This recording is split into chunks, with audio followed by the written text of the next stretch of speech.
By now, you know I love books, and one of the reasons why I read a lot of books is because I have no degree. Dropping out of school in the year 2008, I knew that I would have to read, study, and learn a whole lot of things most people don't know if I will ever have any chance of success in life. From the day I left school till today, I always have something I am reading or studying. Now we are in a new year, and just before you forget your New Year resolutions, let me share with you some good books I think you need to read this year, so this might be one of your best years ever.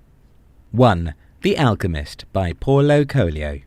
The Alchemist is a fictional story about an Andalusian shepherd boy named Santiago, who travels from his homeland in Spain to the Egyptian desert in search of a treasure buried near the pyramids. What inspired me about Santiago is that he was a curious and action-driven young boy who was willing to sacrifice everything to achieve his dream of traveling the world. While most people in the world dream and keep dreaming, Santiago dreams and wakes up from his desire to act upon them, and that is what you have to do this year. Wake up, stand up, act, move, do something. Yes, when you stand up and make something move, you will make a mistake and fail. But if you would keep on moving, you'll eventually succeed. 2. Elon Musk Biography by Ashley Vance. The crazy boy who left South Africa to Canada and then to the United States has become a god in Silicon Valley, just because he wouldn't think small, nor take a no for an answer. Everybody seems to know Elon Musk, but most people don't know how he rose to become who he is. It's not much of luck, but crazy dreams and massive actions. Elon is an ordinary human, but he does a better job of using much of his potentials than most of us. The last time an automobile company succeeded in America was in the year 1925. But this crazy guy would dare the industry that has an ugly reputation for failure. He would take over Tesla and sacrifice everything he has to make it work. If you want to fight a dangerous battle, common sense dictates that you fight one at a time. Lacks such common sense. He would dare another money-burning industry, space exploration. While you start automobile companies to compete with guys who have all the money in the world to kill you, you start space business to compete with countries, yes, nations, who can manufacture money. Yet Elon Musk won't look back. The Boring Company is also a part of his suicidal mission, and no one would advise him to slow down. For me, reading his biography challenges me to expand my dream and be willing to get my hands burnt as often as I can. Like every human, Elon Musk has some terrible behavior that no one should imitate, but you'd do well to read his biography and learn how to dream big. 3.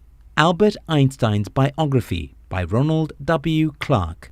I love biographies because they are the best books in the world. Memoirs show you the process by which people achieved what they achieved. It gives you deep insights no other manual can provide you. For me, the biggest takeaway from Einstein's biography is that you don't have to be exceptional to achieve greatness. You have to be focused, dedicated, and determined. Einstein was never the genius the world considers him to be. Instead, he was an ordinary man, maybe below average, who woke up every day of his life to focus on a single thing, and that's science.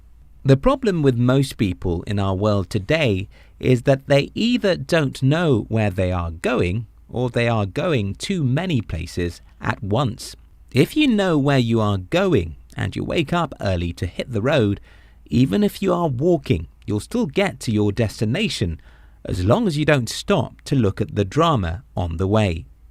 I strongly suggest that you should read the biography of Albert Einstein, especially if you have some self-doubt about your ability to achieve success. 4. Mastery by Robert Greene. The world used to be calm and serene. My mother used to walk 10 miles every day to go to school. My father told me the stories of how they would travel several miles. I had a taste of it too, growing up in a little village where the wealthiest people do not even own bicycles. You have to walk several miles every week. Age 7 or so, I started helping my parents to write letters in the Yoruba language. We would send the message and wait for a week or two to get a reply. Everything was slow, and you are forced to be patient. The 21st century comes with speed. We've had the automobiles and planes in the previous century, but we didn't have access to the internet. With the internet and various other technologies, magic happens every day. If you want to communicate with someone, you can do it now. If you're going to order a pair of shoes, you can get it tomorrow morning. If you want anything, it's at your fingertips. The speed and instant gratification that comes with our day-to-day life can quickly be anticipated when we are pursuing our dreams. But unfortunately, nature doesn't recognize 4G networks. When I speak on stage, I feel like someone in the crowd envies me. Not because I speak good English, I don't, but because I know what I talk about.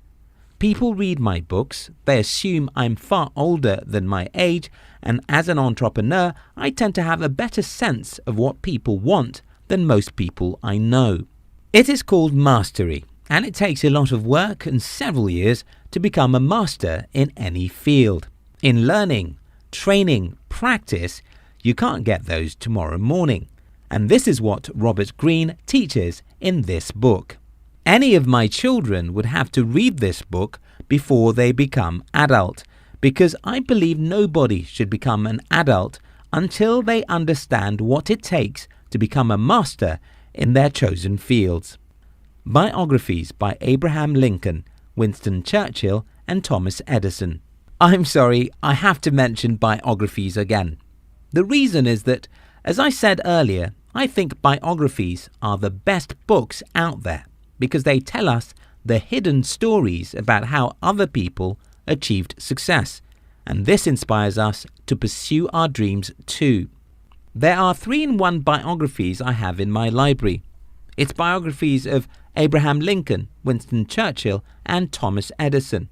I bought this book twice now because I lost the first one I bought after reading it. These 3 crazy guys will change the way you see the world and what is possible therein.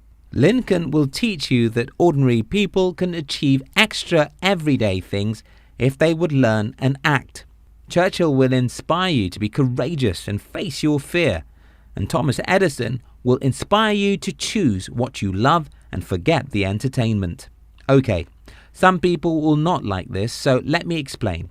The reason why we need a lot of entertainment is that our life is boring. Your life becomes uninteresting when you consume much of revelry. If you have a job, business, or project that's very exciting, such business, work, or mission will entertain you so much that you won't even have much time to consume any artificial entertainment. No, I'm not holier than you. I consume comedy skits and news a whole lot here on YouTube, but that is only after I've done some work I'm proud of in the day. Thomas Edison resumed to his laboratory a few hours after he got married. He was a lost soul, and his devil was his business. Nothing else entertained him, not even the face of a new wife. Again, I don't mean to say that you should resume your office a few hours after you marry. I suggest that you should do the job, business and profession that entertained you so much that your whole life becomes lost into it. If your whole life is lost into your career, since most people you're competing with are not that passionate about what they do, it's only a matter of time before you kill all your competition. I hope one of these books changes your life this year. If you like this video, don't forget to subscribe. We love you.